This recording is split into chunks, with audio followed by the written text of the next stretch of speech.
এদেশে এমন একজন কেউ খুঁজে পাওয়া যাবে না যে গত একটা বছরে ক্রিকেটের মাঠে সাকিব আল হাসানের অনুপস্থিতি অনুভব করতে পারেনি।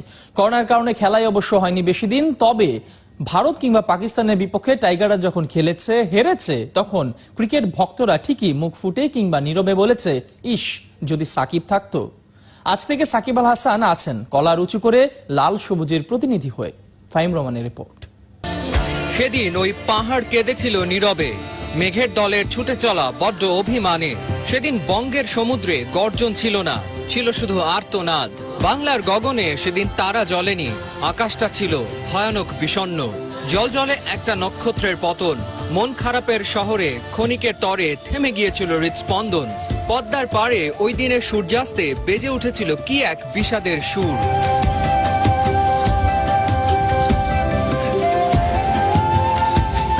অদৃশ্য এক শিকলে বাধা পড়তে যাচ্ছে সাকিবের দুহাত, যে হাতে ব্যাট উঠলে জয়ের স্বপ্ন প্রাণ পেয়েছে নির্ঘাত, যে দুহাতে বাংলা ঠেকিয়েছে কত শত ঘাত প্রতিঘাত। কিভাবে বঙ্গভূমি মেনে নেয় এমন আচমকা আঘাত?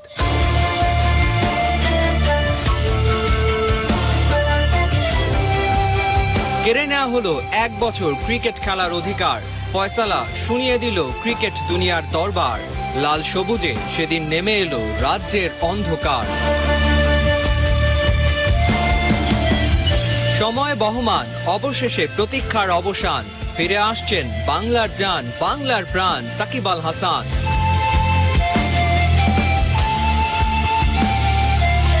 চোখের পলকেই কেটে গেল একটা বছর। কি নিয়তি, মাঠেই গড়ালো না ক্রিকেটের কোনো বড় আসর। নিষেধাজ্ঞার সময়কালে ক্রিকেটই চলে গেল বিশ্রামে, হয়তো বিচারের রায় শুনে। অসমাপ্ত মহাকাব্যের শেষটা তাকেই লিখতে হবে। 19 বিশ্বকাপের গৌরব গাথা, রয়ে গেছে অপূর্ণতা। সেবার হাতে ওঠেনি কাপটা। 21, 22, 23 3 বিশ্বকাপের মঞ্চে সাকিব নামবেন এই 1 বছরের অপ্রকাশিত ভাবনাগুলোকে সঙ্গী করে। নির্ঘুম রাতের যন্ত্রণা থেকে শিক্ষা নিয়ে, নির্বাসন থেকে ক্রিকেটের দরবারে সাকিব ফিরবেন ভীষণ একাকিত্বে তাকে আগলে রাখা ওই ব্যাটটা নিয়ে, যে ব্যাটের ভাষায় লেখা হবে বাংলার ক্রিকেটের নতুন গল্প।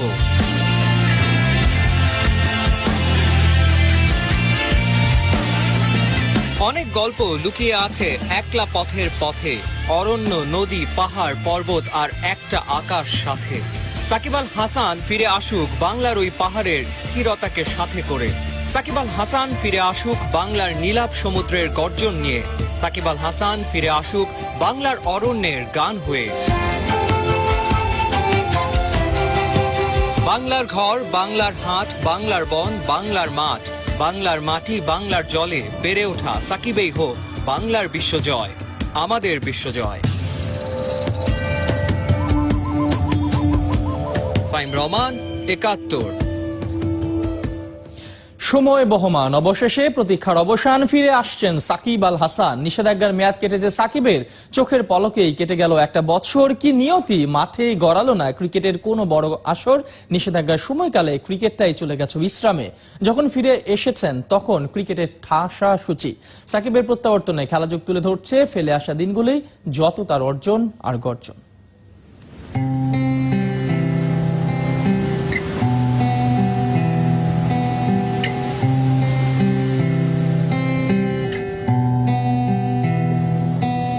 প্রায় 1200 কোটি শুক্রাণুকে পেছনে ফেলেই তো পৃথিবীতে এসেছে এক একটা মানব সন্তান। প্রত্যেকটা মানুষ বিশেষ কিছু, আকাশে থাকা তারার মতো। তবু সব তারাই কি সাকিব আল হাসানদের মতো ধ্রুব হয়ে জ্বলজ্বল করে জীবন নামের আকাশে?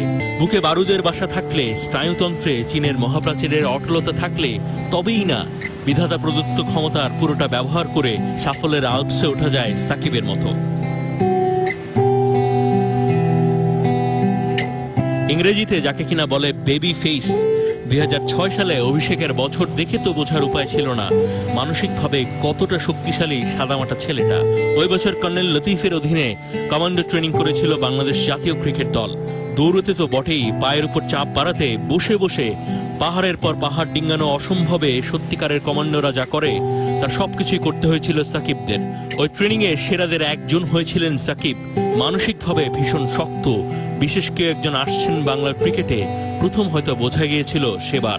ওর চেহারার ভিতরে একটা, আমি যেটা পরিষ্কার বুঝতে পারছিলাম যে তার ভিতরে একটা একাগ্রতা, এবং আমি যে পারবো সেই জিনিসটাই এই কমান্ডো কোর্সে কিন্তু সবচেয়ে হলো উইল পাওয়ার, ডিটারমিনেশন। বোলিংটা তো বরাবরই ভালো করতেন সাকিব, তবে ব্যাটিং এর দিকটা ধরলে ফুটওয়ার্ক বা টেকনিকের বদলতে বাংলাদেশের ক্রিকেটের সবচেয়ে প্রতিভাবানদের মধ্যে কখনোই ছিলেন না। তবে পরিসংখ্যান বলে 3 ফরম্যাটেই সাকিব সেরাদের একজন। অবাক করা ব্যাপার, প্রতিষ্ঠিত ব্যাটসম্যানদের সাথে পাল্লা দিয়েছেন সমানে সমান, ছাড়িয়েও গেছেন। শুধু প্রতিভার ফুলজুরি থাকলেই হয় না, মানসিক জোরে উতরে যাওয়া যায় সীমাবদ্ধতা, লৌহ কপাট, সেটারই বিজ্ঞাপন ছিল সাকিবের ব্যাটিং। তখনও কেউ না জানলেও সাকিব তো জানতেন 2019 সালের বিশ্বকাপ শেষে অপেক্ষা করছে ক্রিকেটার সাকিবের এমনকি সম্ভাব্য মৃত্যুদণ্ড। ফিক্সিং কেলেঙ্কারির সময়টা হয়তো মনে হয়েছে মাথায় হেলমেট নেই, যেন চেপে বসেছে প্রকাণ্ড এভারেস্ট পর্বতটাই। অথচ সারা পৃথিবী শুধুই দেখলো ব্যাটিংয়ের মহাকাব্য লিখে বিশ্বকাপের সর্বোচ্চ রান সংগ্রহের এভারেস্টে বসেছেন সাকিব। পরবর্তীতে যখন জানা গেল দণ্ডনামা মাথায় নিয়ে অমন খেলেছেন, কোমা থেকে জেগে ওঠা কিংবা নিশ্চিত মৃত্যু থেকে ফিরে আসার মতোই মাহাত্ম্যপূর্ণ হয়ে উঠেছে সাকিবের গল্প। লোকে বলে ফিরছে সাকিব। সাকিব তো আসলে ফিরেছেন সেই কবেই, ক্রিকেট থেকে নির্বাসনে যাওয়ার আগে শেষ সেই বিশ্বকাপে। আকাশে যখন বাধার মেঘ, নয়নে অদেখা বৃষ্টির রেশ, হৃদয় স্পন্দন ঘাবড়ে গেছে ভয়ে, হৃদয়কে বুঝিয়েছি পৃথিবী তো এভাবেই বইছে। কিছু বেদনার আধার সবার জীবনের অংশ, তবু বারবার সূর্যোদয় হোক না জীবনের সারাংশ। আগামীর কোনো সংখ্যায় এভাবেও ফিরে আসা যায়। মাহাদি হাসান, একাত্তর।